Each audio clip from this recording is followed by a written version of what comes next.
Oilersnation every day with your hosts, Tyler and Liam. Oilers win, Blue Jays win, Connor McDavid 2-goal performance, Vladimir Guerrero Jr. World Series home run.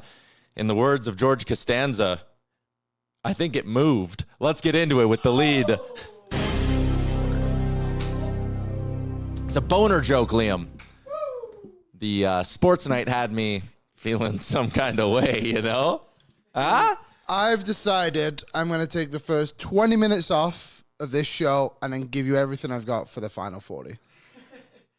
You're just going to sit out the first few? First 20, all you. If you don't mind just keeping on a single shot, Aaron, go ahead. Is this because you don't like the boner joke? It's because I watched the Edmonton Oilers have the worst 20 minutes of their lives yesterday. And I see backed what you it did up there. for 40. I see what you did there. I like that. But I won't let you down like this team does from time to time. I'll get up there. Thank you for opening your laptop 1 minute into the show. We are live from the Sports Closet studio. I mean, no matter who your favorite team is, no matter who you're watching win right now, the Sports Closet's got the gear for you. 3 locations in the Edmonton area. We also forgot to do our Sports Closet giveaway yesterday, so that's on us. We're getting bad at that. I did it last week. You did it yesterday. Hand up. We're having a bad week. You know, the short weeks really throw it at you. Yep. I know it was only a short week for a few of us, but we obviously got back on Monday from the nation vacation. And I was even thrown off last night. I was looking at my fantasy football app and I lost again. I was like, damn, I got to get my waiver picks. I'm like, damn, this waivers happens in 20 minutes. Yeah. Sorry. Yeah, I was thrown off. I don't even know who I got yet, but yeah, just all over the place right now. That happens. It does. We're allowed to have bad days. That's right. Show's a presentation of Bet365. Download the app today. Use the promo code NATION. Whatever the moment, it's never ordinary at Bet365. I hit my game day bet yesterday. Big one. I hit all my other bets but my game day bet, which was just a real kick in the knockers. Did you have a good betting day, though? Were you financially... $120. Look at that. Yeah, that's pretty good. Yeah. And I bet responsibly the whole way. The only things I didn't hit were... and you know, this is what's frustrating about the game day betting challenge. My mornings are jam-packed. Yeah. Same with you, same with Aaron, same with Jay. And sometimes I look at it literally like 5 minutes before the show, and Aaron's like, I need a bet. And I'm like, Shit. I got to find one. So yesterday I threw together that shot parlay. I think Boosh got zeros again. Yeah. But then I'm looking through later on when I have a bit more time on my hands. You're seeing the board better. 3.5 goals was plus 105 for the team total on the Oilers. That was an auto pick. 4.5 goals, that would have been 4, was like 265. Poof, you would have been rich. So I'm just like, damn it. So I hit that one. The only one I missed was my game day bet, and I also went for a Mangiapane goal. Fairly invisible last night from Mangi, but whatever. Everyone else was relatively fine, so they won. What was the final score? 6-3? Yep. Got to be happy with that. Mark McLennan asked, when do Ryder and Lisa debut on the Nation? They're rehearsing right now. They're doing rehearsals right now. I think next Monday. I think it's Monday, yeah. Monday? So stay tuned, Mark. I think they'll be on this channel, the ON channel. They don't have their own, and they'll have their podcast as well, The Sauce. It'll be a lot of fun. Again, it's a super unique show, something we haven't really done at Oilers Nation, where it's like not 100% Oilers-centric. No, it's Edmonton-centric. Exactly, which is really cool. Lifestyle, all that stuff. They're going to be really, really good. We can't wait to have that show join our network next week. I just like having them around the office. Came in today, gave Reese a pat on the head as he worked. I said, good job, buddy. And then I turned, waved to Ryder and Lisa. They were very dialed in, though. Very dialed in. Way different to us. All right. Ryder and Lisa, I discovered yesterday, they wrote down, like on a huge notepad, their like brainstorming ideas for the sauce. And let me tell you, I loved what I was reading. It's different. It's fun. There's Oilers in it. There's even some Gen Z segments because Reese is such a young lad. And I'm very excited to tune in. I am going to be gone next week. I'm going to tune in to the sauce you could be all a the fan. time. I'm going to be in the chats. Yeah. Just sounds almost a complete opposite of our show. Not in their content, but in their preparation. Oh, yeah. Yeah. Brainstorming. No, I was driving in today and I just forget like who our guests are and stuff. We have a show on Fridays called The Fun Zone. Friday Fun Zone, baby. Oh, man. We have segments, Oh, yeah, we have segments. but I think we're also good at just freestyling. I agree. Yeah. I completely We're agree. best on our feet. Yeah. I just think that's when we work at our best, is when we just eliminate everything. And just When we're go not for at it. our best, we're at our best. And you know what they say Yeah. about planning, right? You plan, God laughs. That's why we never do a show script. All right. The YouTube chat's buzzing. It's brought to you by our friends at Odd Company Brewing and the Nation Beer Everyday Lager. A crisp, clean lager crafted not just for game day, but for every day. Find one at one of their 2 locations, downtown or the Ritchie location. Liam, the game last night, definitely a lot of headlines to kind of come out of it. Let me just ask you, though. You were saying you're also the Sportsnet Plus. There was like a nationwide outage during the World Series. You're telling me. It makes me feel like it's nice as someone who hasn't cut out cable yet that I'm like, that's a win for me. Yeah, I cut out cable a while ago, and last night I didn't really know what to do because it ended. So I watched the Oilers game. I didn't really watch too much of the World Series. I was trying to flip. That's insane. Well, my plan was to watch during the intermission, but that's when it was completely wiped out. So I wasn't able to do it. So it kind of died out towards the end of the first, and then I got it back just after Ekholm scored. I think just a little bit after. So I missed a little bit, but I don't think much happened. I had the 2 TV set up just humming perfectly last night. Great idea. It was great. Great idea. Which game got the smaller TV? The Oilers. Oilers got the smaller right. TV. I think last that's night. fair. I think do that's love fair. your TV setup and the lights you have. Yeah. You've really bought into this whole light thing. It I seems did- like it every makes it- TV you go around, it's like, gotta get my lights on it. Yeah. And now you got one here and one at your house. I do like it. Yeah. I just don't have my TV on the wall like you do, so I gotta. Oh, you got to do that. It's very easy. Well, Because of Tyler, I put lights behind my TVs in my basement. I like double it. TV. You're a bit of an ambiance. Mm-hmm. Have you seen the ones where you can connect it to the movie you're watching? Oh, and it'll like go with the theme. Yeah, That's sweet. yeah, it goes with the theme. I wonder Yeah. what that would be like for Harry Potter. Chell is in the chat and says, I turned off the game, went to bed after it was 2-0 Utah. Wow, Chell. Honestly, well, wait. Actually, no, follow up. Chell, where do you live? Because if you went to bed at like 8 o'clock last night, I have some serious questions about that. Chell, do you remember when Chell used to be like the biggest villain in this YouTube chat? He's mellowed out a little Yeah, bit. Maybe he's like become a father or something. Maybe, I don't know. I was tired. He must was be in retired. Quebec. Yeah, maybe. Jeffrey Mazzaros is in. I don't think I've ever seen him comment. No, thank you for your comment, Jeffrey. Welcome to the show, Jeffrey. He says, just want to say I appreciate your spontaneous freestyle flow, boys. Thank you. Thank you. Appreciate your comment. Yeah, Leave a like means if a you're lot. in the YouTube chat right now too. I'll just be honest with you guys. We need them. Yeah, honestly, if you're watching, can you guys please hit the like button? Because basically what happened is we played highlights the other day, Yeah. and YouTube kicked us, and now our engagement is way Yeah, down. We've fallen And a little bit off the algorithm. yeah, we really, really, really need the algorithm to get back and dialed in for us. Not good this week. No. but I it's do think part of it too, like, World and Series. this doesn't apply. Yeah. Whoa, that was close. It's close. You gotta move your chair I up a got little that bit. I little think. noodle sign wasn't that full. This doesn't apply to the people in the YouTube chat because, like, as I see 90% of these names, these are the people that watch in August. Like, the true sickos and hardcores. Yes. I love you guys.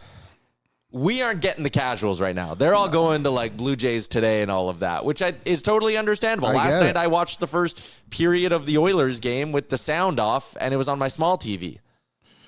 Small one's only 55 inches, by the way. You can barely see. I got to squint real close. How big's the big one? 70? Wow. Buddy. I'm rocking 265s in the That's basement. good living. See, if I didn't have a wife and I had true like free reign, Yeah. I would have 2 on the wall. That feels like a bit much to me.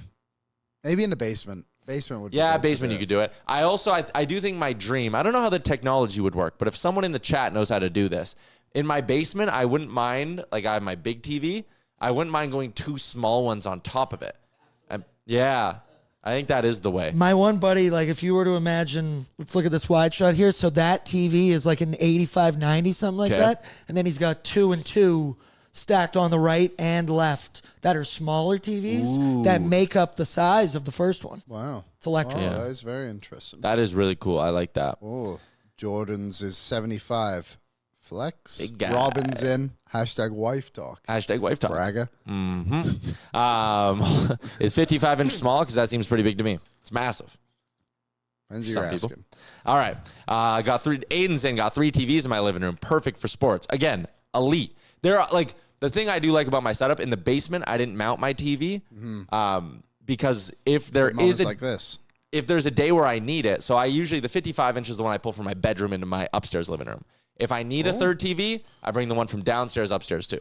And then I can build a pretty good 3 TV setup. I can build a pretty good 4 TV setup, but that's the max. I only have 4 TVs. Interesting. I have 5. Really? Yeah. And yet you couldn't find a way to have the Jays and Oilers on at the same time yesterday. My sports now wasn't working. My sister also uses the same one. You can only have 2 at the same time. So that's tough. And we also steal from our parents. I'll just say one thing really, really quick. There's ways to watch games without Sportsnet. I have only a company laptop. So it won't let you into those websites? No, it will not. Okay. Let's get into things from last night. Let's do a game recap. I should let everyone know the actual structure of today's show. David Pagnotta is going to join us at 12:30, our insider from the 4th period. We're going to talk a little hockey. He's in LA, so we'll definitely talk a little baseball with him. He's a big Jays guy as well. And then we're also going to, a couple big extensions in the NHL. That's what I wanted to say. Logan Cooley and Thomas Harley both getting 8-year deals. Yeah, interesting one on Thomas Harley. I'm curious to get Dave Pagnotta's thoughts on that one. Unexpected length. 8 years for him? Yeah. I just think, I'm just surprised so many players are doing it still. Yeah, and that's probably where we'll go with David coming up at 12:30. Chris Sheets. You know him, you love him. He spent decades on the radio in Edmonton, mainly with Kissing. Decades on the Ferris wheel. Decades on that Ferris wheel over the summer. Iconic episode of Oilersnation every day. Chris, he's also now the co-host of Talking Sheets, a podcast that he does with his daughter who works for the Oilers. Yes. A very, very cool pod. He's going to join us because he was in at Dodger Stadium for that 18-inning game, and he's also a big Oilers guy, so we're going to talk to him about a whole bunch of different stuff. That's coming up at 1 o'clock. But for right now, let's do our game recap, which is brought to you by Greta. If you don't have the ability to watch multiple games at once, maybe you consider going to Greta for your next game night experience. Arcade bar, street food, right in the heart of downtown. Shout out to Greta. This game had a little bit of a roller coaster. I was having a really fun Twitter thread with someone. I did see that. So the Oilers go down 2-0, and we'll go through everything. So Cooley scores the first one. It's an awful turnover by Darnell Nurse, and then a shot that you really probably want Stu Skinner to stop. So we'll get a look at it here. Again, turned over, flipped. Stu's got to have that one. He overcommits. Yeah, it's almost like and I don't know if he did, but like lost his footing a little bit right at the end, and just whips it past him. If he was able to stay more square to the shooter, I don't think that one goes in, but obviously the mistake comes a little bit higher up the ice, to say the least. And then the other one, the 2-0 goal, is the one where Darnell Nurse tries to dump it in, hits a linesman, goes back the other way, and JJ Peterka with an absolute rocket of a shot. I mean, I get that that's a little bit of bad luck, and as Peterka comes in, zing, that's a rocket of a shot. Yeah. So here's my take on these 2 goals. I'd be willing to chalk this up to bad luck for Darnell Nurse if the first mistake didn't happen. You can't have them both. I can't cut you slack when earlier in the game you were also directly responsible for a goal against. And the same thing for Stuart Skinner, where this shot is an elite high-level shot from an elite high-level player in JJ Peterka. Like, this guy will score 40 goals in the NHL and will probably do it multiple times in his career. Yes. I can forgive that goal for Stuart Skinner if he gives you the big save earlier. But just that first goal compounded with the second goal, that's a big fail for both Nurse and Skinner. I couldn't disagree more, sorry. Whoa, really? I mean, it's a disagreement. What is Stuart Skinner supposed to do on that second goal? The guy rifles it by him. I don't think many goalies are going to do it. So I want a big save, though. Either there or on the first one. One of those two can't. Sure, but I don't think they correlate. Is that the right word? Correct. I think they're 2 very separate situations. I think the first one, he overcommits, is out of his positioning. He needs to stay more square to the shooter. Not the goal I wanted to see go in. The second one, I don't know if any goalie in the NHL is stopping that. It's a good shot. It's a great shot. I thought Brett had a great freeze frame of it yesterday where it's like, it's right in the top of the net. Yep. Like, there's not much you can do. Nurse, a bit unfortunate, and I agree with you on that one. It's like, okay, if you didn't do the first one, which was egregious, the second one you can forgive, but again, it's Darnell Nurse, and he's been doing this a bit too often. My stance on Nurse is this. Well, two things. They benched him after this for like 10 minutes. He did not play a shift until around the 13-minute mark of the second period. So, again, for all the people who are like, they're never held accountable, blah, blah, blah. They took full advantage of having 7 defensemen yesterday. They did. Ironically, the 7th defenseman took full advantage of Darnell Nurse. And I don't know why they keep turning to, and they haven't done it a ton this season. I know Regula's been in and out of the lineup. Why they turn to Darnell Nurse and Troy Stecher is beyond me at the moment. Sure, they had a couple of moments in the playoffs, and last season the numbers looked pretty good. But like, when you look through it this season, it's like, what are we doing? You know what I mean? Like they had nothing going for them last night. It just felt very chaotic when they were on the ice together. I do think when Nurse, after the first period, and this goes for the whole team, his game did improve. I don't think he was as noticeable. He seemed to play a bit more physical and a lot simpler. Like, we call him Simple Daryl. To me, Simple Daryl is like doing what he was trying to do on the second goal against, is like move up the ice and make a play. And like that's when Darnell's at his best. Yeah, and transporting the puck. Exactly. And you're trying to go off the glass and get it past the defender and go on a hard forecheck. I respect the idea. But you've also got to know this, the ref is there. I just think you got to staple that guy next to Wallman and just let him ride. Because we know, and we criticized Ekholm a little bit on yesterday's show and a little bit on After Dark on Sunday night too. You know Bouchard and Ekholm are going to figure it out eventually. We know what they are. Don't you have bigger problems? Totally. But don't compound the issue here. Exactly. And I think Kulak and Emerson have been relatively reliable as a third pairing. I just didn't find it necessary to jam Troy Stecher into the lineup last night and disrupt a few things. Because even when you look back to Sunday's game, Nurse and Bouchard weren't even that bad. No. They played perfectly fine together. Wallman and Ekholm actually ended up being a bit more of the issue in that game. Yeah. So I just think, like, let's push Stecher off to the side. Regula comes back, see if you can get him through waivers. I think we could do a new bit on this show. Okay. Who's on waivers next? Well, no. So we'll do like a graveyard. And we'll kill people. No. We'll kill narratives. Okay. Okay. Because there's a bunch of people who will still sit there and be like, well, you got to keep Stecher around. He's the nurse whisperer. He's not. They stink together, and they've been stinking together. There was someone left a comment on our YouTube. It was not last week, maybe the week before. We were talking about Nurse. I can't remember who commented it, but it was after a show. And they said he's not even playing that bad. He just has to overcompensate for his partner. Yeah. And in that case, they were talking about Stecher. And I think I'm starting to agree, because if he's playing with Wallman, he's playing fine. Yeah. And like, granted, mistakes are going to happen. Teams are going to score goals. It's going to happen. Whatever. Last night, you need to have him eliminate those huge mistakes. If it's not Bouchard, it's Nurse. If it's not Nurse, it's Bouchard. And if it's not Bouchard Nurse, it might be Ekholm. You know, it's never Jake Wallman. So let's put Nurse next to Wallman. Yes. And I get, like, Naeem, our friend, says bench him till he waives his no movement clause. That'll help. That's not how it works, though, either, right? Because, like, one, there's not a team in season who is going to step up and take Darnell Nurse's contract without you paying a ton for him. You will then have to go find a player to play those minutes. And, like, at the end of the day, as much as he makes mistakes and he struggles a lot and his bad stretches are bad, he's still eating the minutes for you, which, like, again, is it good, bad? I don't know. But you can point to the times he's playing with Jake Wallman and, like, it works. It does work. You are getting the results. And, like, we can sit here and talk about his contract till we're blue in the face. It's never changing. You can't change his contract. What can you change? His partner and the way you put him in situations. Exactly. So, like, if you're going to sit there and be like, I'm obsessed with Darnell Nurse being a $9 million defenseman who carries his own pairing and all of this stuff, it's never happening. We're never getting to that level. But can you make Darnell Nurse a somewhat serviceable number 4 if he's next to Jake Wallman? Yes, the proof is there that you can do that. Mm-hmm. So lean into it and do it. And let Ekholm and Bouchard figure it out, because we know eventually they're going to be fine. And let your third pairing of Kulak Emerson continue to just be steady for you. Because honestly, I'm pretty confident they're going to be fine. And a week ago, 10 days ago, I might have been willing to sit here and have a conversation about, is Regula going to lead to Emerson being traded or put on waivers? I'm done having that conversation. I'm ready for Ty Emerson to play all 82 this year. I think he had an awesome game. He had an awesome game, and he's had a pretty solid run here. Yeah. Just looking at the numbers a little bit, Nurse with Regula also looked to be pretty decent. They've just only played 24 minutes together as a pairing. They had an expected goal share of 70%, Nurse from Regula. Second best is with Jake Wallman, which is 57%.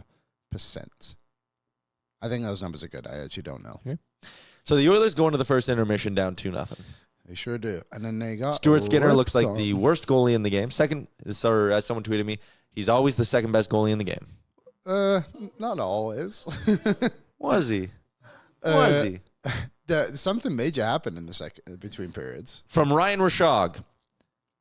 Sounds like the leadership group had some strong words between periods, followed by Chris Knobloch as well. Good response tonight. Knobloch says the team turned over 16 pucks off the rush in the first period. That's what prompted the intermission discussion. Here's Gregor with a quote from Ty Emberson. Emberson said, "Knobber," and as Gregor points out, that is Chris Knobloch.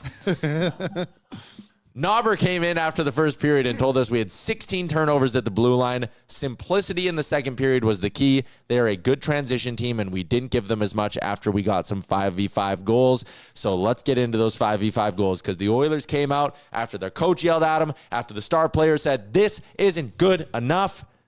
Well, and they played at a level that was certainly good enough. Yeah. This goes back to what we talked about yesterday and what we've been beating to death on this show. If the Oilers are at their A game, nobody else can touch them.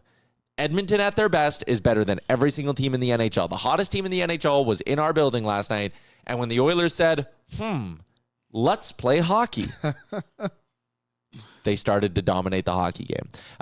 This one is the opener early on in the second period, which also came at a really big time because it just makes the bad first period not seem as bad when you get one. Matthias Ekholm, who, oh boy, did he need it. An absolute rocket off a shot off an absolute beauty of a feed by Leon Draisaitl, who I think had his best hockey game of the season last night. And there is a long list of Oilers who we can probably say that about. But Ekholm winds up, puts a puck hard on net, and a good thing happens. It's 2-1, and then Edmonton, after a couple of their big names, get them back in the hockey game. One of the young guns ties it up. Ike Howard's got 2 on the year. He is scoring at a 16-goal pace despite getting limited minutes. He has the big celly. I loved everything about this, from the forecheck to create the turnover to the sure hands of Adam Henrique to set this one up. An absolute beauty by the Edmonton Oilers. Howard finds the soft spot in front of the net, and I think they might be onto something here. Savoy, Howard, Henrique, why not? Just as long as it's not Tomasek between them, because they have played a lot better with Henrique. We've seen it a few times now this season, and just simple hockey, like playing the puck down low, being aggressive on the boards, like forcing Utah to make decisions quicker than they would want to, and it just comes with a bit of aggression, and just again, like Howard going to where he needs to be to score a goal. We've seen that a couple of times now, obviously, and I like him. He's done well. He was lowest time on ice yesterday for Oilers forwards, but just shy of 10 minutes, I believe. Granted, he did not get any power play time because there was only 1 or 2, whatever it ended up being, but I like him. With that said, not forcing it yet. Good point. Let the kid breathe. Let him keep flying out, because you've had a couple of decent games from him now. Yeah. But there was also a bad one between it in Vancouver. I think, and this is maybe a little bit of a hyperbole, but just hear me out. Okay. We're in the early ongoings here. Adam Henrique might be to Ike Howard what Derek Roy was to Nail Yakupov. And I got the numbers to back it up. I was going to say, actually, Rico's had a good start to the season. I like Rico. Yeah, he's been good. Rico, when he's on the ice without Isaac Howard, getting outscored 4-2. The shot metrics are actually really good, and his expected goals for is tremendous, but he's getting outscored 4-2. Okay. Ike Howard, when he's on the ice without Adam Henrique, getting outscored 5-2. The fancies are not good. Ike Howard and Adam Henrique together outscoring the other team 2-1. Now, the fancy metrics, I'm doing this all a little bit tongue-in-cheek because the fancy metrics do just say that it's not quite that sustainable. It's a small sample size, 55 minutes. But it's interesting to see, just strictly off of goals, Henrique without Howard, -2. Howard without Henrique, -3. Both of them together, +1. It's good. I would like to see that bit of consistency in there. And it's just good to see Henrique give you a bit more offensively. Yeah. You've noticed him a lot through the season. I thought he played pretty well against Vancouver too without Ike Howard. But yeah, it's good to see a few good little stretch here from Rico, because they need him. They need him pretty bad. Yeah. If he can be good on a third line, you can keep Nugent Hopkins up the lineup. Totally. Yeah, Howard and Savoy together get outscored 2-1, and they do get caved a little bit possession-wise. But again, those three together, I'm willing to give it some runway. Like, see if they can learn from some of these mistakes and get things sorted out. I kind of like the duo of Savoy and Howard because it's like steady, dependable, reliable Matt Savoy who only makes smart decisions, and the agent of chaos, Ike Howard, who just wants to like score goals and get on the highlight reel. Like, it's sick. He is, man. He had another one yesterday where he just went in one-on-one to the defenseman and, like, didn't even look like he made a move. He, like, chipped it to the guy's feet and then did, like, a swim thing and, like, got the puck back. And I was like, what is this guy doing? I did see that. It's great. A special boy. So Edmonton ties the game up at 4-2. They went down 3-2. Mistake behind the net by Stuart Skinner. That one sucks as well. He ends the night with a not great save percentage, although he did make some big saves later in the game. And after this, he went the final 31 minutes of the game without giving up a goal. So, again, I said yesterday he steadied it up. Yep. Or I'd say he settled down. This goal wasn't great, though. Whatever. Really, the last Terrible. Yep.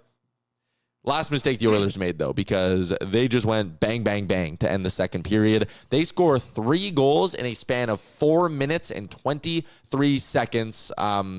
Here's the Leon Draisaitl goal. We'll watch this one. We can skip the Ty Emberson one. That one was an ugly one. Oh, no, I want to see that one. Oh, you want to see the Emberson one? Yeah. Okay, then we'll watch both of them. Let's see the Emberson one. I hope it shows what happened. And this is what we talked about yesterday with Vejmelka.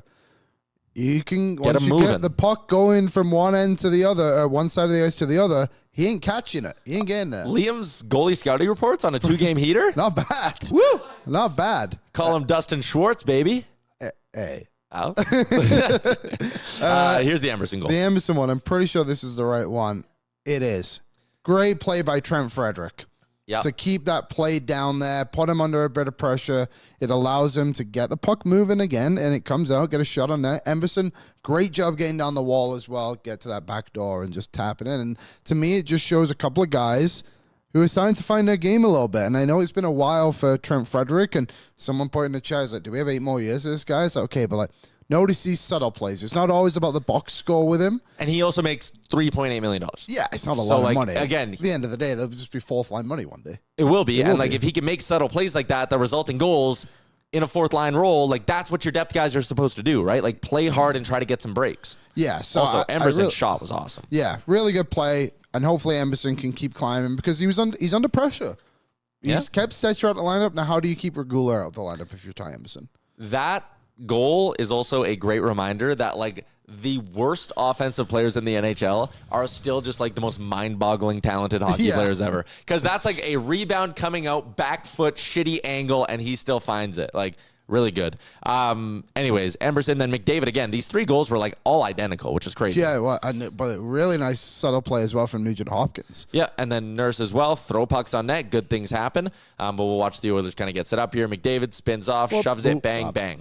All 3 goals coming from that side of the ice. All 3 goals coming on just getting Karel Vejmelka moving in his crease, and things opened up for him. So I think the pre-scout was good here from the Oilers. They take a 5-3 lead heading into the second intermission, and I can confirm, my sources confirming, nobody yelled at anyone in the second intermission. No yelling, just big slaps on the back. Yeah, like Louis Varland coming out of the bullpen. Yeah. Bang, wow. Connor McDavid ends the game with an empty netter. That was significant for my bank account. That was his 3rd shot of the game. So really? So I had 2 different parlays where the last leg was McDavid needing 3 shots. He has 2. Nice. He gets a breakaway in the 3rd period and misses the goddamn net. Oh, yeah, he did miss. And then he gets a one-timer on the power play and hits the side of the net. I was like, why couldn't Vejmelka just slide over and get a piece of it? Yeah. Driving me nuts, but he scored the empty netter. One guy we didn't mention because he actually didn't get on the score sheet, but I think we'll all agree had a pretty decent game, especially in the first period when nobody was going. Jack Roslovic, pretty solid again. He had a really nice attempt on the first period where, again, no one was going. He manages to kind of weave through. Believe he hit the post on that one. Breakaway in the 3rd period. He had 2 partial breakaways. Yeah, he kind of created out of nothing for himself. And the Oilers don't have many guys like that. And I think this is just another example. It's like, don't jump down guys' throats when they're playing bad and they make $1.5 million and they've had no preseason. Yes. I know there's not many guys like that, but we have one, and you should give him some time. All right. Just to wrap up our game recap, is Pagnotta here? All right. To wrap up our game recap, to hammer home the point of when the Oilers are good, they can beat anyone.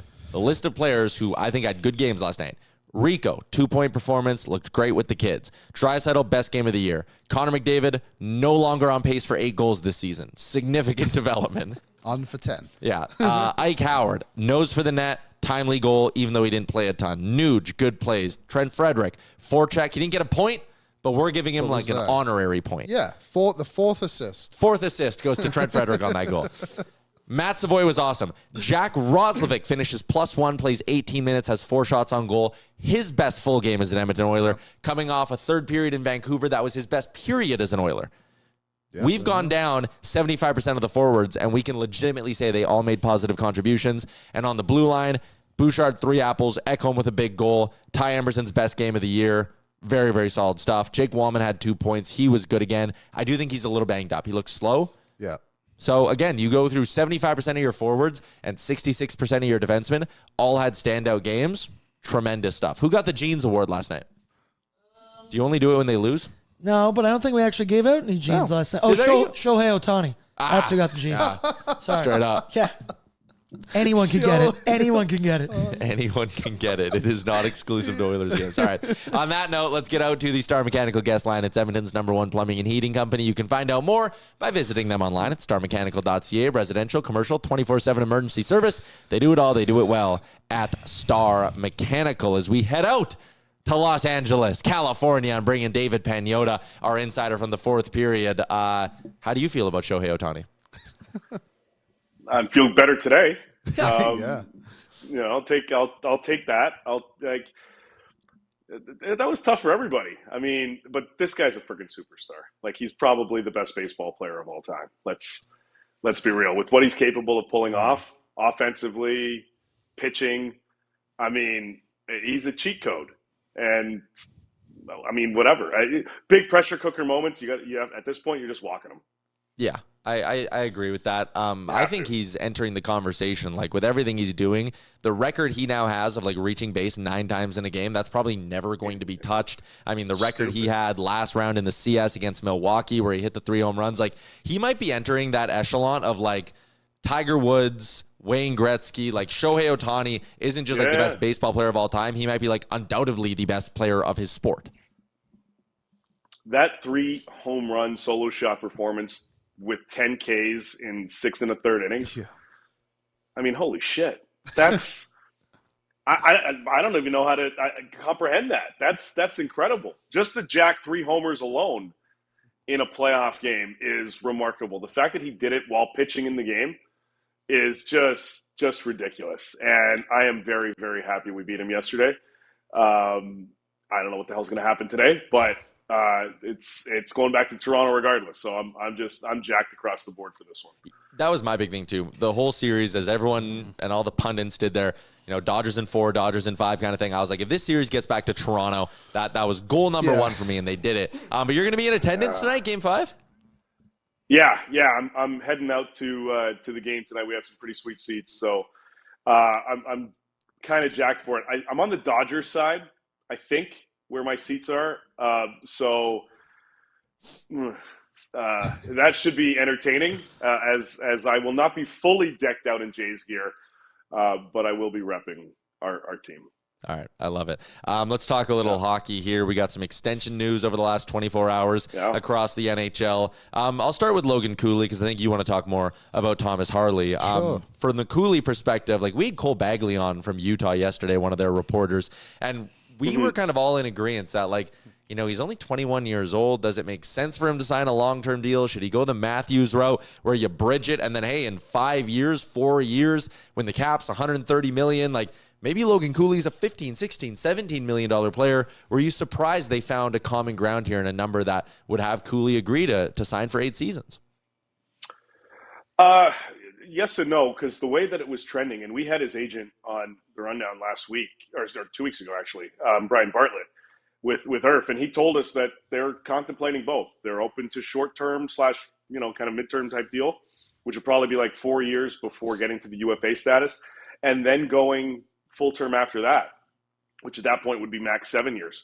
So you're kind of looking at an 11-year type contract. But I think at the time, and a lot changed, obviously, in the last 2 weeks, But the way things were going, it seemed like Utah was more hovered around the $9 million range. And for them to jump up to 10, to get to that figure, to give them a cool 80 million over 8 years, I think that made things a lot more palatable for Cooley and his camp to just say, all right, let's just lock this in now.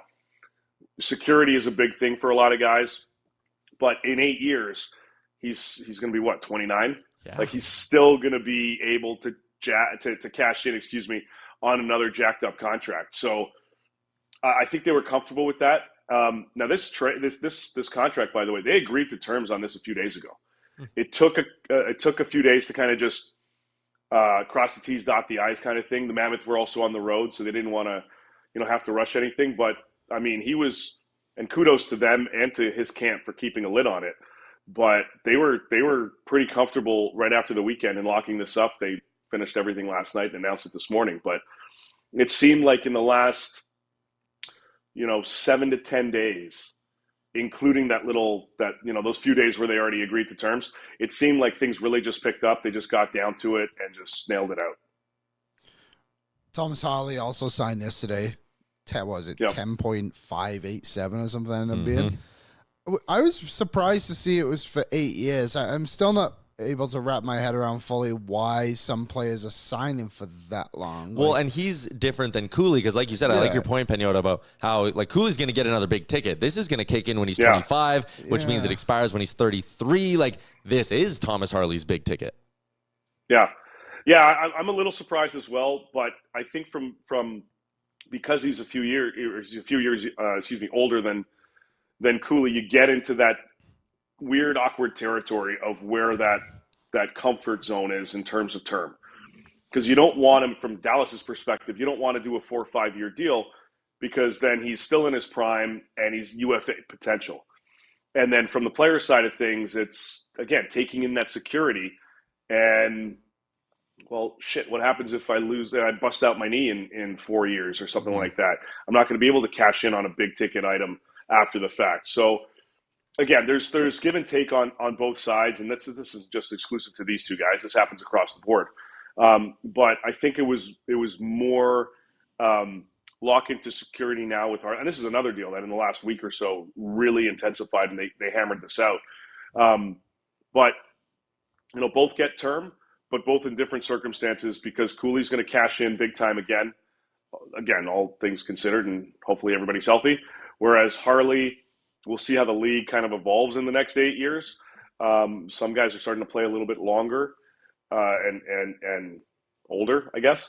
But for him, you lock into security, you get your big ticket deal, and for his sake, they feel they can chase the Stanley Cup in Dallas for a few years. Do you think Evan Bouchard's extension had any influence on the number for Thomas Harley? Well, we have people in the YouTube chat being like, boy, does this make Bouchard's deal look worse. Well, I don't think so. Well, different kind of players, to a certain extent. Harley has a lot more responsibility on his hands and eats that up because he's not one-dimensional. But, from Bouchard's side of things, again, you look at the type of player that you're getting. That's what you're paying for an offensive-minded caliber defenseman. From Dallas's side of things and locking in Harley, I guess overall, the other factor here, guys, that we're missing in terms of comparing those types of contracts, Dallas, Texas, no state tax. So that's the other factor in all of this, the 10.58, whatever the hell. I don't know why you got to get so cutesy with numbers, but that's what it is. That's what, 12 pushing to 13 million in Edmonton. So they'll take advantage of that, and there's nothing we're going to do about it. If you want to complain about the tax situation, go for it. It doesn't really matter. No one's going to change anything. But realistically, the team benefits from that number because of just where they're at. But if you compare the two, the number's the same. But in the grand scheme of things, that's like 12.5 million in Edmonton in comparison. 10.588 would have been an overpay. 8.7, that's where Jim Doe was like, we're good on that. Right, we're done. Going away. Line in the sand. Yeah. Yeah. Hey, take less. Yeah, take less. Take less to help your team noble. There's a couple of teams who are off to wobbly starts, and we'll go from contract extensions to kind of trade rumors, I guess. But a couple of teams off to wobbly starts we want to ask you about. And the first one is the Boston Bruins. And, when a team struggles, I think there's 31 other GMs who all of a sudden pull up the roster or pull up their Puckpedia page and start to go, okay, who can I maybe make a call on here? Who are teams calling the Bruins about if they decide to sell? Yeah, there's a reason why we've been hearing Pavel Zacha's name the last little bit, the last week or so, because teams have been calling. I know everybody's been zeroing in on Vancouver. They weren't the only ones. There are other teams that are kind of just seeing what type of price tag, there is for Pavel Zacha. Casey Middlestat's the other piece out there in Boston. He's also readily available. I think there's much more of an appetite for the Bruins to potentially move him than Zacha. I think he's well liked in the room. He's got some friends there. They want to, the guys in the room want to keep him, that group together for the most part. And I think that message has been relayed up top. But this wasn't a scenario where anything was imminent. It just happened to be a bunch of teams are calling, words getting out. We're talking about it. Other people are talking about it, and it just picks up. But Boston, good start, and then they forgot how to play hockey for a bit, and now they're kind of getting back to it. Let's see how this team kind of progresses over the next few months. Because if we hit January and we're approaching, that point in the season, the 30, 35 game mark, we're not quite at the halfway point, let's say 30, and they're still near the bottom, then I think Boston starts to shift a little bit in a retool mindset. But unless someone's willing to obviously overpay now, but that's kind of where things are at with the Bruins. They're going to say and tell everybody, at least publicly, nope, we're holding on to him. We like him. But the indication I've gotten from other teams is it's circumstantial. Let's see how the season plays out. The Calgary Flames are in I think we could call it a pickle. They got a lot of guys who want to be good, pushing for the playoffs, and I think Craig Conroy even used the word pickle. Did he really? Yeah, he said we're in a pickle. A lot of smoke around Nazem Kadri as well, and now all of a sudden, what did you say before the show? They're scratching Coronado and Parak. They look to be the extras at skate today. Yeah, they don't play tonight. But what direction are they going to go in? Are they kind of waiting for guys? Because you look too, like they're only pending UFAs forward are Lomberg and Kirkland, and on the blue line, obviously Anderson and Jake Bean as well as another one. Like, are they kind of waiting for guys to go to them and be like, hey, like I think I'm good here if you want to trade me, or do you think it's going to be a bit of like an open season kind of thing? No, it's not there yet on either side. Similar to Boston, you suck, and everyone's going to vulture in and try to see what's available, and is there anything we can kind of pluck now? A lot of teams obviously have called about Kadri, and that's why his name is so prominent the last week or so, because a lot of teams are kicking the tires, wanting to know, A, do we have a shot at him, and B, when can we get our shot? When are you ready to go in this direction? The factor for Nas is that he actually really likes it there, him and his family. So that's the other thing. Do you want to go chase another Stanley Cup now with 3 more years left on your contract, or do you want to kind of ride this out a little bit? And if they can't retool next season, go from there. So I think if Kadri is moved this season, it'll be a bit of an overpay. Like people are going to look at this. We're going to look at this and go, oh, shit, they did all right in this one. Like, didn't expect that, because that's basically what it's going to take to pry Kadri out of Calgary. I think there are going to be other pieces. Like, I think we can agree that Calgary may have overachieved a little bit last season, even though they missed the postseason. And when that happens, you're kind of banking on the fact that, all right, well, hold on a second. Maybe we're not ready for a rebuild. Maybe if we kind of insulate some pieces, hold on to some guys, we can replicate this. And with also taking into account the anticipation that some of your younger guys, like Coronado and others, are going to take next steps this coming season. So we may be in a perfect storm scenario. The problem is when so many things go right in one year, to have that happen back to back, that alone, that's a big ask. That doesn't happen often. And maybe they were trying to offset it with, all right, these younger kids are going to take the next step. So overall, we'll still be in good prime positioning to pluck a playoff spot. Not the case right now, obviously. And we're hearing Kadri's name. We are going to hear Blake Coleman's name more. He's another prime target for a lot of contenders that want a guy that's got cup pedigree, that's been there before, that knows how to play in those types of pressure cooker situations, and has a pretty palatable cap hit for and term on his deal. Like, he's not a UFA next summer. He's going to be a guy that I know some teams are already looking at least internally. I don't know if discussions have started yet with Calgary, similar to how they have with Kadri, in terms of teams just kind of prying and saying, keep us in mind. I don't know if it's there yet for Coleman, but I do know there are teams that are looking at him internally going, this might be a guy that we could add to our team that would fit well. And then you've got Rasmus Andersson, obviously, who by all accounts will be traded at some point this season. We just have to figure out where. Vegas would still love to make that happen. I just don't know how they pull it off financially. If you're the Flames, like, again, I like what you brought up. Like, so much went right last year, and you go, oh, maybe the kids take a step forward. But the thing when you bank on that is, like, if everything goes right and you miss the playoffs, to make the playoffs the next year, everything's got to go right and then some. More stuff's got to go right. So, I don't know. I look at them, and, like, I think it's always a bad idea to rip it down to the studs, or it's usually a bad idea to rip it down to the studs, because that's how you end up like a San Jose or a Chicago, and your rebuild takes a decade. Where or if Edmonton. Or Edmonton when they had to rebuild 6 times. But, like, Montreal, for example, not that they had, like, star-level guys, but, like, you keep the Gallaghers. And, you know, last year they didn't trade Mike Matheson and Josh Anderson. Like, you keep the framework around. Then when your young kids come in, it's like, oh, look, everyone slots in perfectly. So if you're Calgary, like, maybe you keep a Huberdeau and a Kadri, but, like, you have 2 first-round picks already this year. Can you get one for Anderson?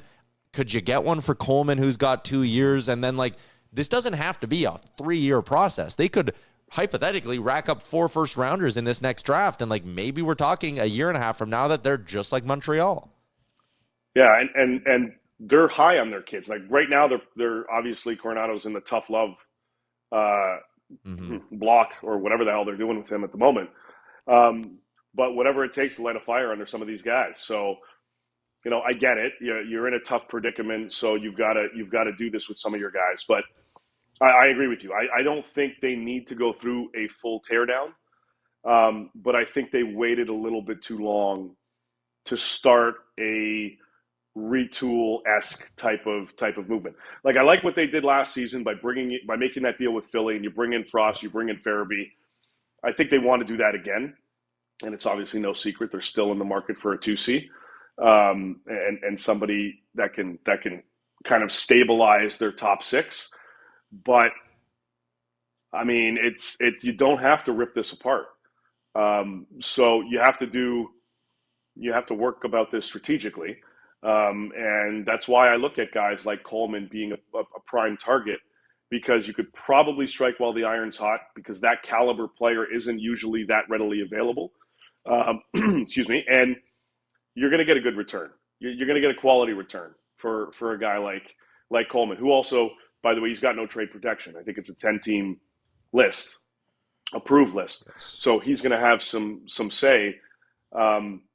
I can't imagine, if they're in the bottom by February or right after the Olympics, that he would be against the potential of chasing another Stanley Cup somewhere else.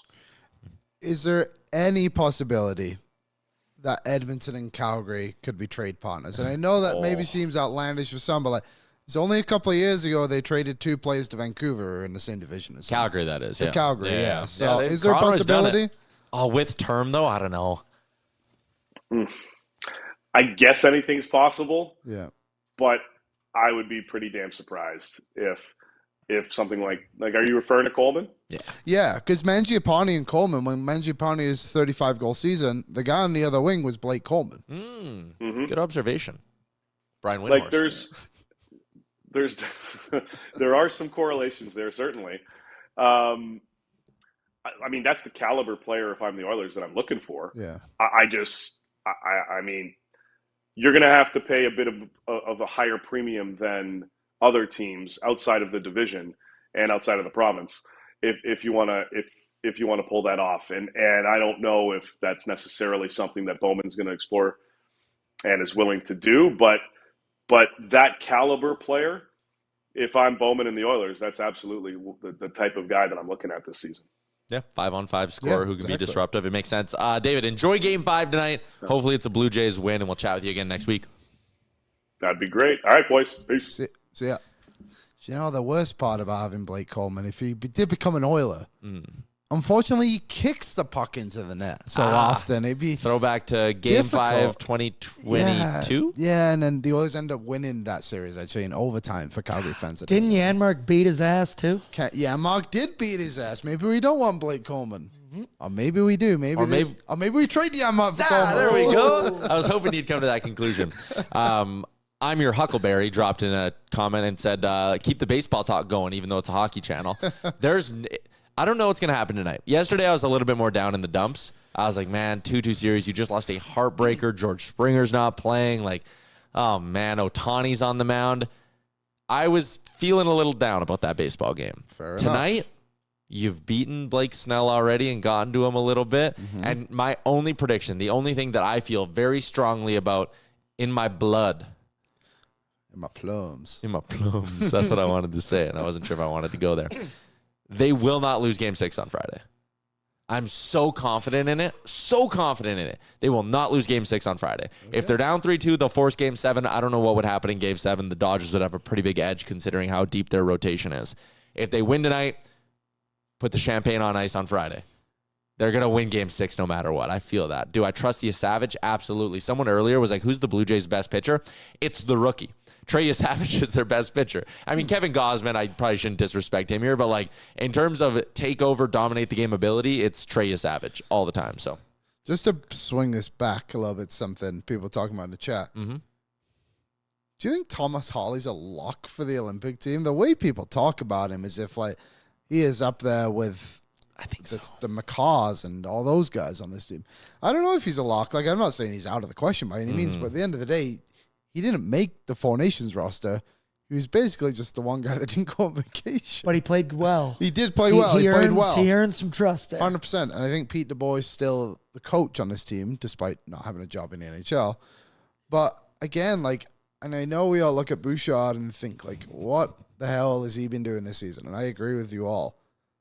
But then you look at the playoffs and the Oilers beat Dallas and Bouchard was the best defenseman in that series and Thomas Harley struggled.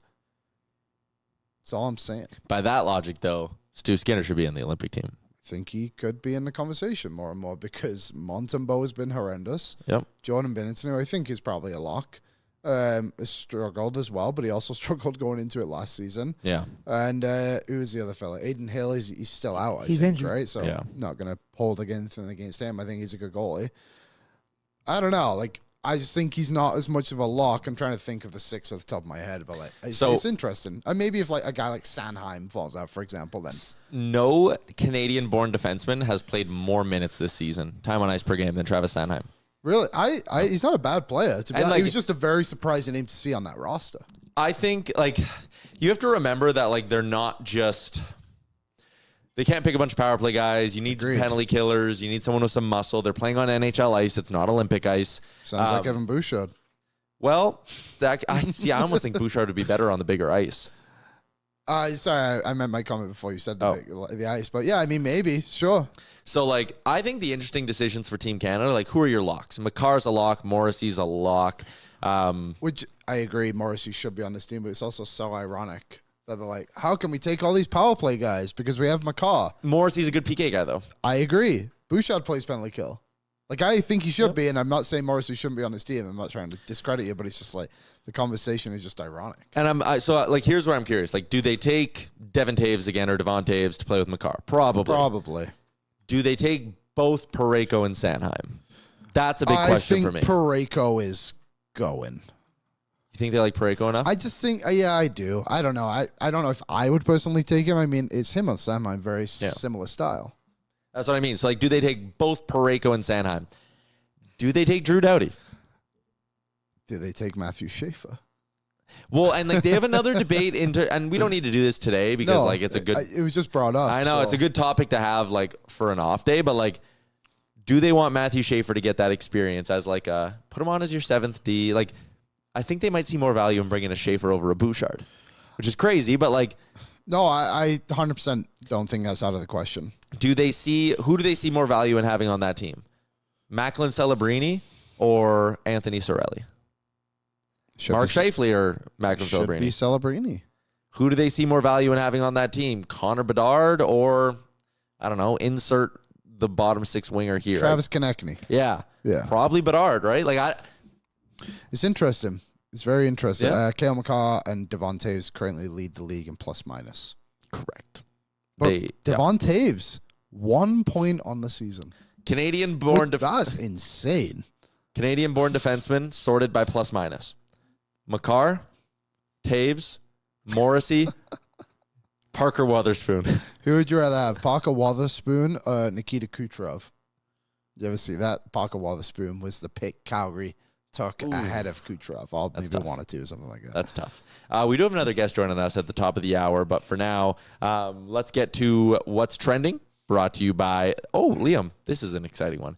It's brought to you by the Jasper Pond Hockey Tournament. It's back. We're going back to Jasper this January. I cannot wait. The Fairmont Jasper Park Lodge hosts this event every year with CHE Hockey. It is January 23rd to 25th. 3 days of pure hockey paradise on beautiful Lake Mildred, surrounded by your crew, the Rockies, and us at the Nation Network. It's not just the Oilers Nation crew. The Flames Nation crew is going to be there as well. A ton of very special guests, so we can't wait. Mark your calendars. January 23rd to 25th, the Jasper Pond Hockey Tournament is back. So obviously that announcement was trending. The NHL had its frozen frenzy last night, Liam. 16 games on tap. 5 of them went to overtime, and there were some wild standout performances. Connor Bedard, on the heels of a video of him being drunk at a bar going viral, scores his first career hat trick. There was a video of him? Oh, and he was in that mood where it looked like he had 20 beers and his eyes were like a little ooh. I saw a video of someone else on another team that has been healthy scratched at the bar the other day after a loss. Yeah, I saw that too.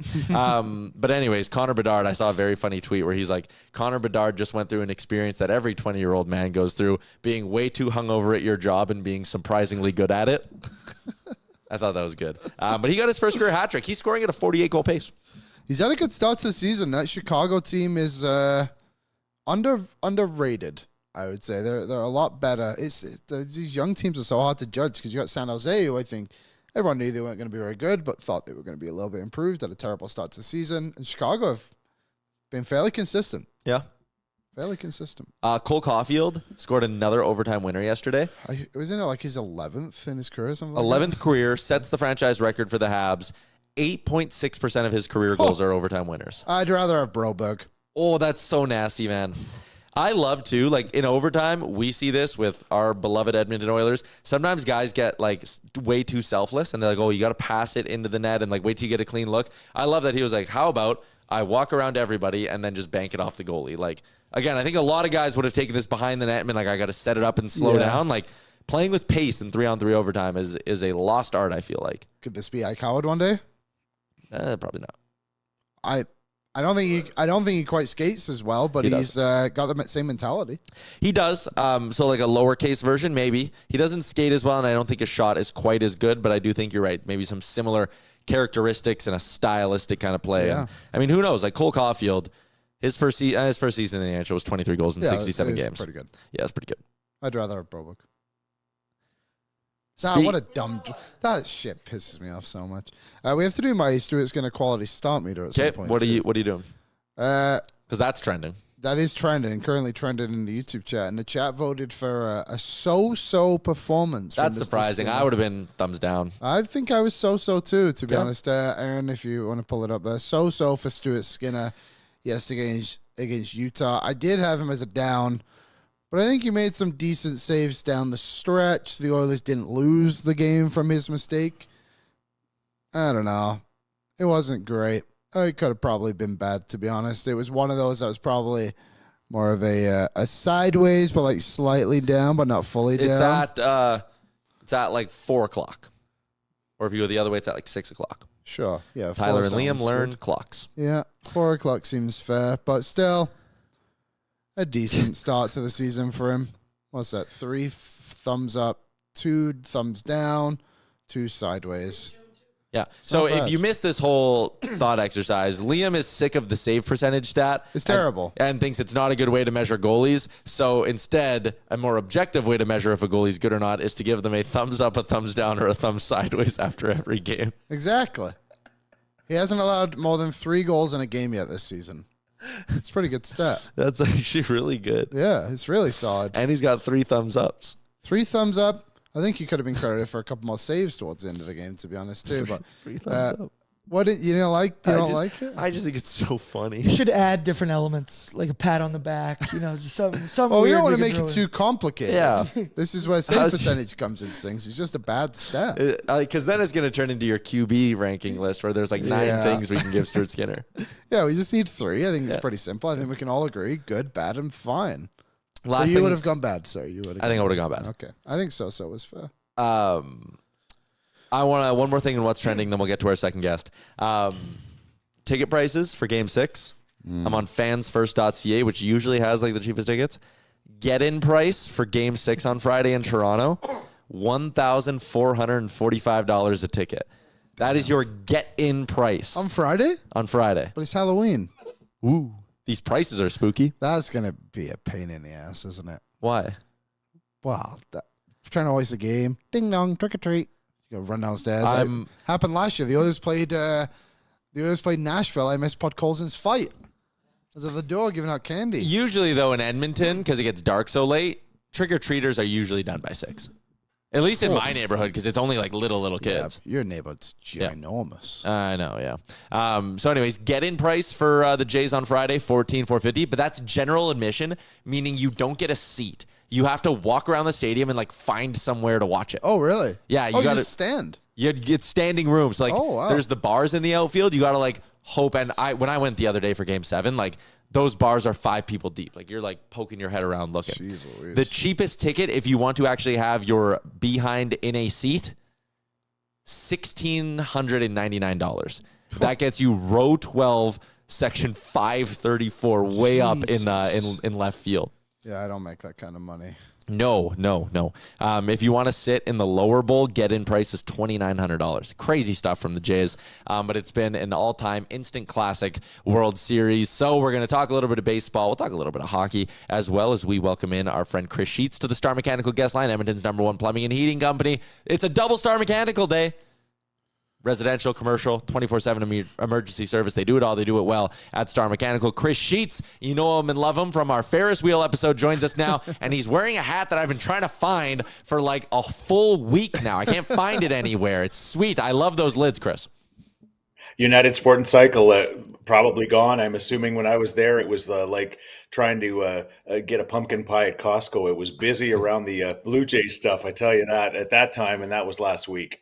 I messaged them on Instagram earlier in the week, and I was like, do you have any more of them? And they were like, yep, we got a bunch left. I drove there. I did my show, drove there. So a 2-hour time span, they sold out of all of them. That's how fast they're going. But Blue Jays fever's taken over, and that prompted you to fly down to Los Angeles. It did. I said, I'm not going to the States. I'm not going to the States. I'm not going to the States. I don't like their president, not to get political. And here I am. I'm in the States. It's just, one of those guys. It's like, I'm not going, but oh yeah, now I am. Yeah, now that the Blue Jays are good. But you were you were at Dodger Stadium for that 18-inning game. I would imagine, and listen, you've been a massive Oilers, Blue Jays fan, all of that, but like that's got to rank real close to like what, top 3, top 2 most memorable sporting events you've been to? I can't think of anything that tops it. I'll be honest with you. I mean, I was thinking about it. I was in Saskatchewan when the Eskimos won the Grey Cup. That was awesome. Obviously, I was at a Stanley Cup playoff game when the Oilers won the Cup. It wasn't the game that they won the Cup against Boston. That was awesome. And last 2 years, I've been to games, of course, with the Stanley Cup Finals happening, but. Just as far as an experience goes and something that you'll never forget, I don't think they'll end it. I don't know. Maybe tonight we'll top it because we are now going tonight. So we'll see where that goes. But I don't think it's going to be real tough to top that experience. But, if the Jays win, then it just might. So I think a question most of us would have, and I was curious, I was watching this game. Game goes to 18 innings. What's the situation with the concessions? Are they reopened? Are they just closed from like the 8th inning onwards? Were they still serving beer? What's going on? Are you guys just sat there being like, I kind of want this game to end because I really need some water? Like, what's going on, Chris? You know what, Liam? I'm going to blow your mind. I brought my wife with me. She's a quieter fan than I am. She hates going into and she calls it, I don't like going into enemy territory. So But we went. I'm going to set the scene for you. We went 2 hours early. Fortunately, I guess Monday was not like we had a record-breaking heat day here yesterday, and they're calling for the same today. It's going to be like 35 degrees or something like that. But it was pleasant on Monday. Thankfully, we got to the Dodger Stadium a couple of hours early. Took the bus from the Union Station. Got there 2 hours early. Ran around kind of checking things out and trying to get, a good view of what was going on. Saw, David Ortiz and the boys down on field level and then came back to our seats. We were in the outfield in the bleacher section. And I said to Karen, I said, let's what do you like hot dogs? I'll get you a Dodger dog and a water. So I got her that. At 4:00 their time, so an hour before the game, we sat down in our seats. We were there for an hour watching the warm up. We were right by the bullpen, so we could see Kirk warming up, and it was really awesome. And we sat in our bleacher seats, and there's not an actual seat for you. There's a number for you, but it's just a bench. And so we get in our little bench, and I'm going, well, this is not bad. It's not that crowded. And then people kept coming and sitting beside us, and we got packed in there like sardines in this bench.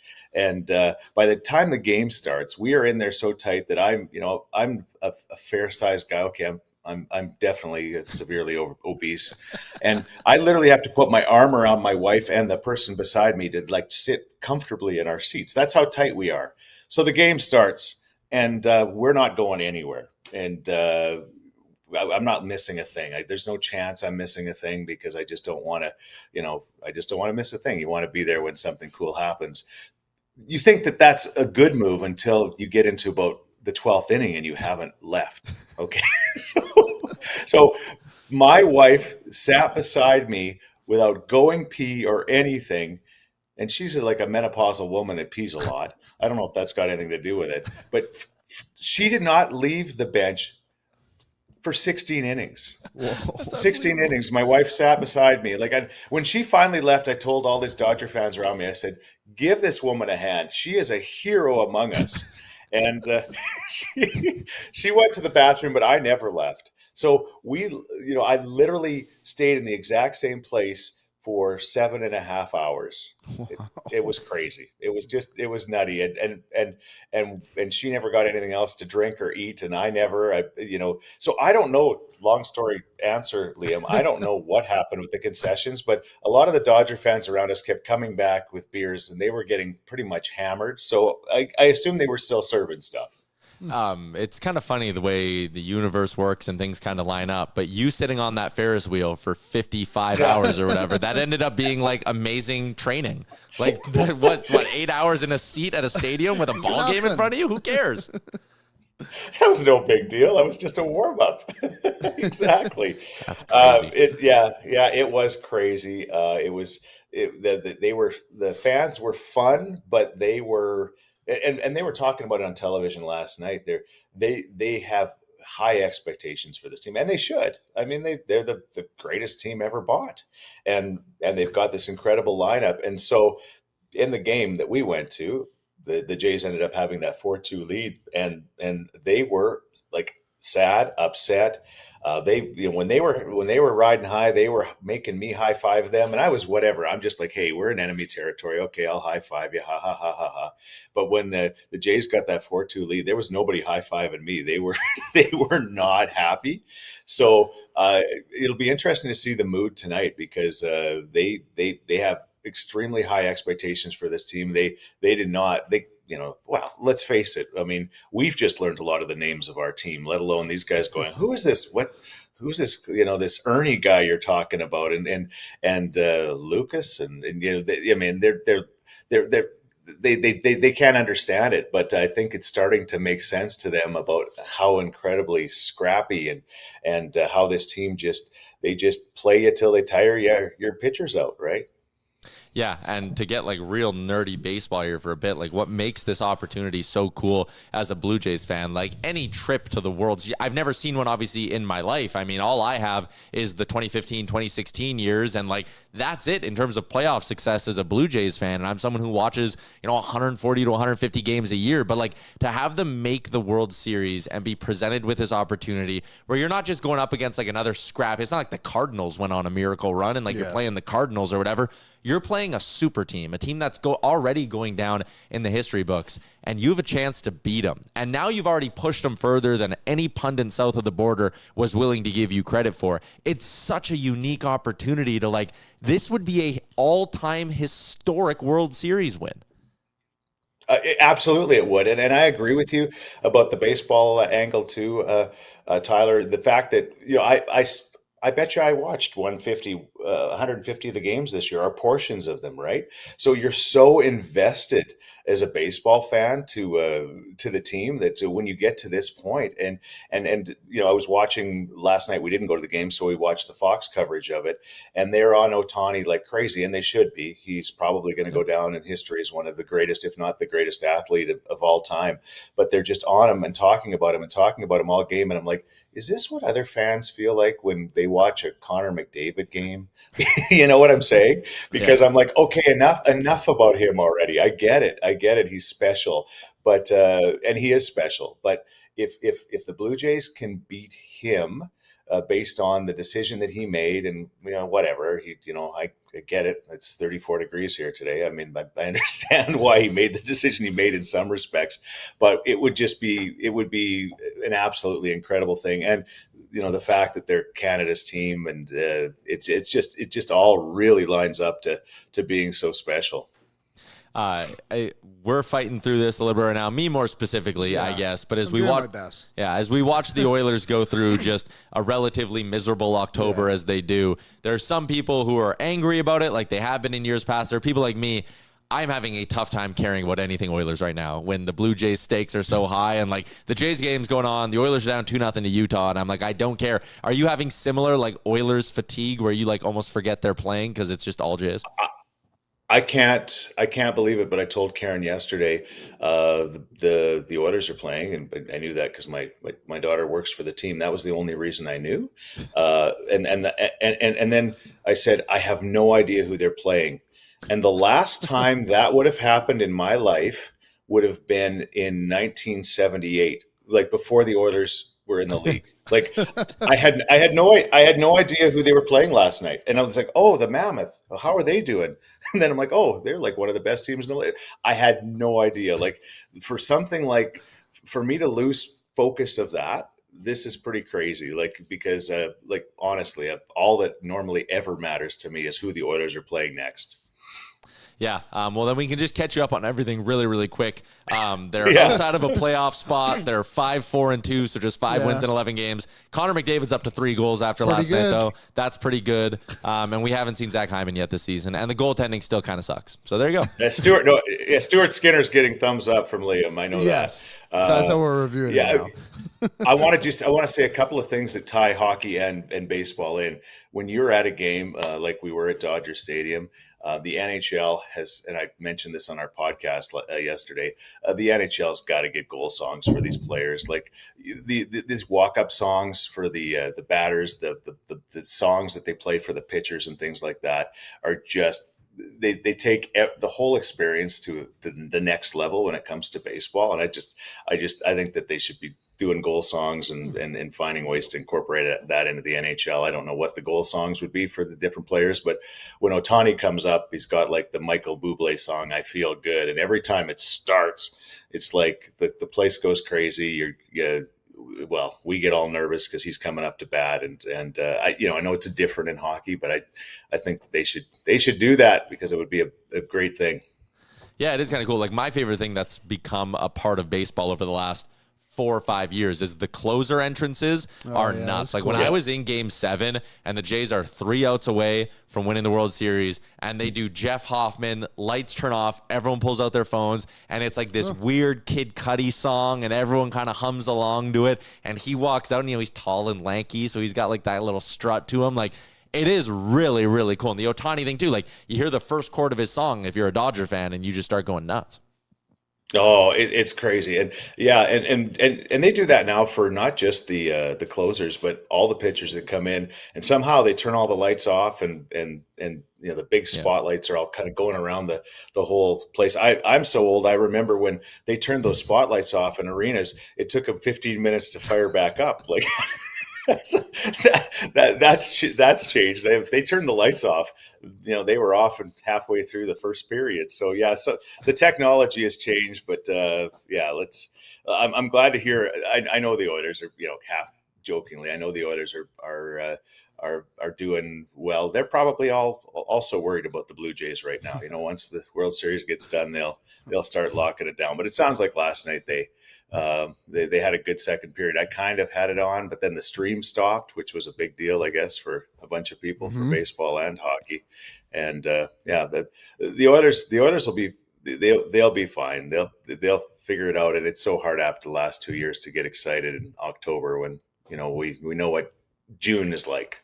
Yeah, that's a good point as well. My prediction that I gave earlier was I have no idea what's happening tonight, but I will be betting a lot they will not lose on Friday. Them coming back with a World Series game in Toronto, Game 6, whether they're up 3-2 or down 3-2, they are winning that game on Friday. But how do you feel heading into tonight? Snell versus Savage, Part 2. I think Savage is gonna have a better game. I think that obviously at 22 he's gonna learn his lessons and there's something special about that kid. I hope you're right, Tyler. I know that he's at Yamamoto pitches on Friday for them, and he's been kind of unhittable. So, yeah, they find a way. If they can find a way tonight, either way they're in a good position, I think.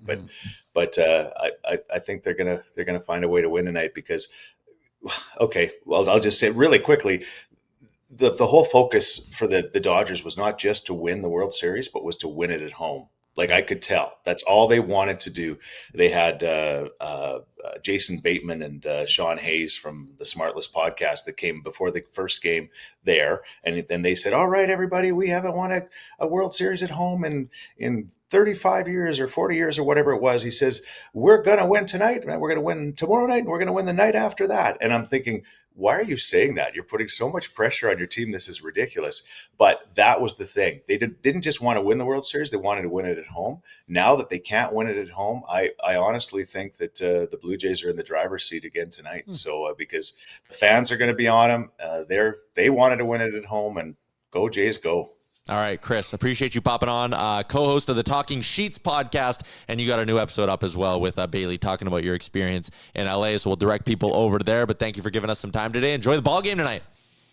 Hey, thanks for having me, guys. Yep. There you go, Chris Sheets, radio legend in Edmonton, and now co-host of the Talking Sheets podcast, and living the kind of life where he just gets to go to LA for the World Series. I am jealous. I am jealous of that. Let's get to a comment from a diehard fan who says, "I can't take this Oilers slander. I'm so sick of hearing about baseball. I could not care less about that," in quotation marks, sport. I have one word for you. I don't care. That was 3 words. That was awesome. Yeah, Chris Sheets is the best. I wonder what country he lives in. He says, baseball doesn't exist in my country. I have breaking news. Zach Hyman will not play this week. Yep. And he's out at least another week. So that means November, 6th. Yeah, 6, 7. Fuck. Why'd you do it? Don't say stuff like that. I have other breaking news. Okay, just to quickly, there was speculation, obviously, from the get-go that he'd be ready to go for November 1, which was Saturday against the Blackhawks, and now it seems like his earliest return date would be Saturday, November 8th against the Avalanche. Fumbled my way through that. More news, Liam. The Edmonton Elks have extended Tyrell Ford until 2027. Not Trey Terrell. No, this comes only days after the starting QB on the Elks told Trade Ford to essentially leave the team. Cody Fajardo said that? He said he's like, it's probably, and I didn't hear the exact quote from him, but I saw it on Twitter being like, probably time for him to find somewhere else to go. And Mark Killam, the head coach, kind of also agreed. Yeah. Not breaking news, but news. Stat news. Just based off the goaltending conversation we had a little bit earlier. Jason Greger is in. He said this season the NHL has a 2.91 goals against average and a save percentage of .895, which are the averages. That is down from this point last season. I believe this is this point last season, which was 2.81 goals against and .900 save percentage. All right. Interesting. 4th year in a row it's been down. 5th year, sorry. Can we bet on no Hyman this year from Wallman? He'll play. I mean, listen, I don't think this is going to linger the way other injuries have. Like, we saw him skating and all of that, right? Yeah, he's been skating. He's been skating perfectly fine. And I also don't blame the Oilers for sitting there at 5-4-2 on the year and being like, you know what? We're not going to rush them back. Which is a better start than last year. Better start than last year. That is correct. And also, you can kind of look at the schedule they have coming up here. Like, you get the Rangers tomorrow on home ice. The Rangers are not having a very good season. They had Rangers, by the way, 4-5-2. So they have just 4 wins in their first 11 games. Interesting. Yeah, I don't know. I'm just not worried about this week coming up. Like you showed yesterday, if you play well, you can beat anyone on home ice. Chicago's coming up, obviously, on Saturday as well. But, like, I don't know, as much as they're a good story, that they don't strike a ton of fear into me. You get St. Louis on the road next week. They're sputtering along right now. Like, I think you have enough chances here to keep grabbing points and staying afloat. You do not need to rush back someone like a Zach Hyman. No. All right. Let's wrap up the show for our friends at Bet365. Download the app today. Use the promo code NATION, whatever the moment. It's never ordinary at Bet365. So I did the 16-leg parlay yesterday, Liam. You did better than I did. Yeah, so I went 11 for 16. It's really good. I went Really good. I went 9 for 16. I hit a few dogs. Yeah, I hit a couple of dogs too. Who did I hit as dogs? So it was 1, 2, 3, 4. Yeah, I lost 5 of them. I hit Chicago as dogs. I did too. And, that was actually the only dog I hit. Oh, I hit Chicago as a dog. That was it. So I thought I had like 3. here are the 5. Here are the 5 I missed. It was actually pretty crazy how close this was. I know I missed by 5 games. I had under 6 in Tampa and Nashville. Empty netter ruined it. Lost by a goal. I had over 5.5 Anaheim, Florida. Lost by a goal. I had under 6.5 Columbus, Buffalo. Lost by a goal. Damn. And then I had Penguins money line. They lost in a shootout. But did you see what happened in that game? It was like a brawl in overtime. No. Oh. Even after that, the Penguins scored, but Sealov, didn't get to the bench quick enough, and Malkin came on the ice too soon. So they went to pull their goalie, and it didn't end up counting as a goal. What? Yeah, I believe that's what happened anyway. And then I had the Hurricanes over the Golden Knights, and Jack Eichel just went like insane mode in the final 10 minutes of that game and won it for him. So, yeah. Tonight, there's only one game in the NHL. It's Columbus and Toronto. So a real barn burner there. That might be the least watched NHL game of the season, considering all the Leafs fans are going to be watching the Jays. Casual hockey fans in Canada are probably also watching the Jays. Is it on the road? Yes. Okay, that's good for Toronto. Yeah, it's on the road. It's in Columbus. I don't really have much sympathy at all for Maple Leafs fans, but at least the ones who were thinking shit, do I stay at home watch the Blue Jays, or do I pay for my season ticket price and go and watch the Maple Leafs? Yeah. At least I don't have to do that now. Mers Lickens. And it might be Caden Primo going for the Leafs. Caden Primo. Golly, Wally. He's unconfirmed right now on DFO, but he is listed there for right now. So, there you go. Just one game in the NHL tonight. I can give you all a bet for Bet365. I did a same gamer on Daily Faceoff today that was over 6.5 because I'm hoping it's Caden Primo. Boone Jenner, 2+ shots. He's been crushing it. Austin Matthews, 4+ shots, and a Matthews point. Comes out to plus 375. So there you go.